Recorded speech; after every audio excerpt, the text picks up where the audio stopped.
Assalamualaikum warahmatullahi wabarakatuh. Anak-anakku kelas 6, kita lanjutkan pembelajaran al-Islamnya ya.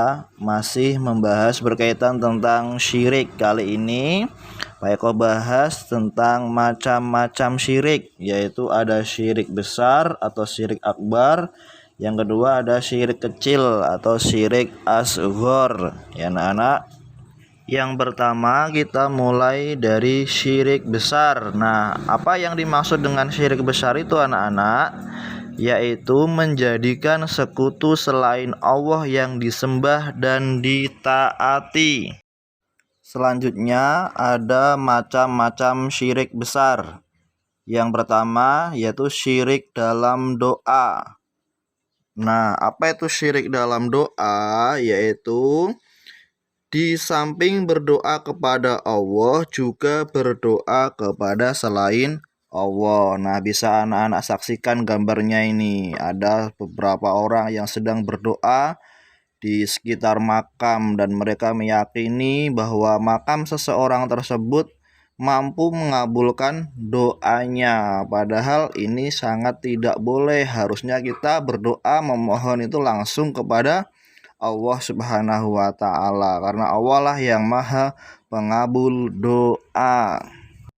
Yang kedua, ada syirik dalam niat, yaitu keinginannya dan tujuannya dalam melakukan ibadah diperuntukkan kepada selain Allah. Ini anak-anak bisa lihat gambar seorang yang sedang beribadah tapi memegang HP, dia foto, kemudian dia pamerkan ke sosial media kalau dia sedang beribadah.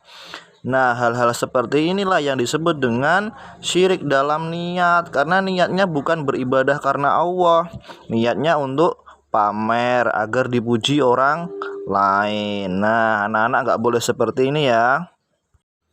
Yang ketiga ada syirik dalam ketaatan, yaitu memilih untuk tidak mentaati Allah dan taat kepada selain Allah. Nah, ini ada contohnya praktek perdukunan. Dia nggak mau taat sama Allah, malah mentaati dukun misalnya.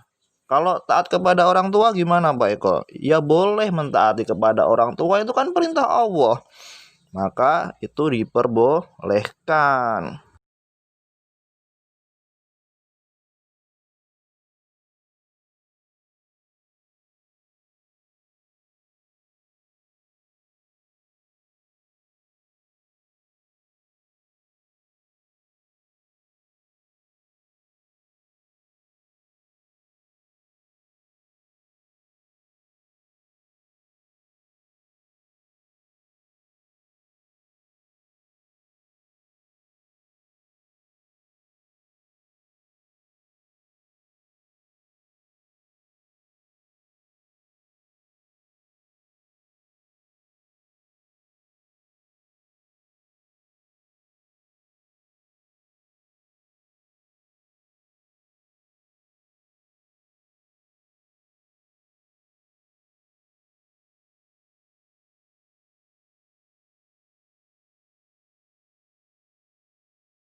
Yang kelima adalah syirik dalam rasa takut.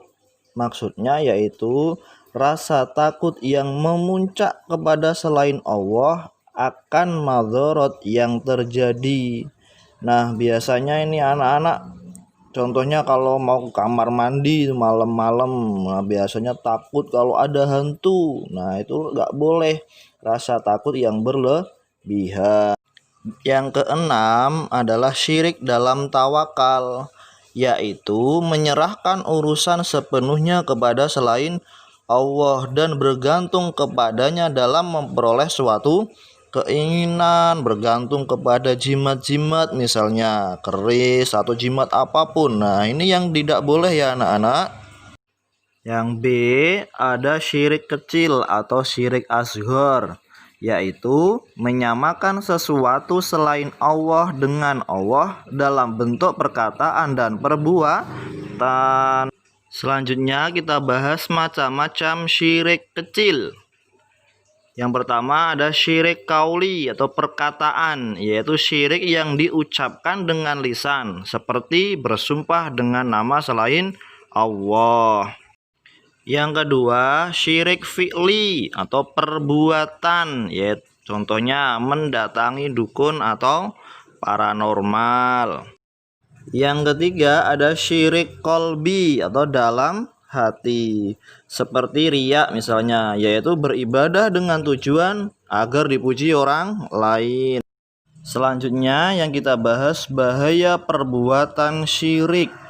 Yang pertama, dosanya tidak akan diampuni jika meninggal dalam keadaan belum bertaubat. Nah, itu dijelaskan di dalam surat An-Nisa ayat 48, yang artinya sesungguhnya Allah tidak akan mengampuni dosa syirik atau mempersekutukannya dengan sesuatu apapun, dan akan mengampuni dosa yang lain daripada itu bagi siapa yang dikehendakinya. Siapa yang mempersekutukan Allah dengan sesuatu yang lain, maka sesungguhnya dia telah melakukan dosa yang besar. Bahaya syirik yang kedua yaitu Allah haramkan surga orang yang berbuat syirik. Dalilnya ada di surat Al-Maidah ayat 72, yang artinya sesungguhnya orang yang mempersekutukan sesuatu dengan Allah, maka pasti Allah mengharamkan surga kepadanya, dan tempatnya adalah neraka. Tidaklah ada bagi orang-orang yang zalim itu seorang penolong pun. Bahaya yang ketiga yaitu semua pahala amal kebaikannya terhapuskan oleh syirik, sebagaimana dijelaskan di dalam surat Al-An'am ayat 88, yang artinya seandainya mereka mempersekutukan Allah, niscaya lenyaplah dari mereka amalan yang telah mereka kerjakan.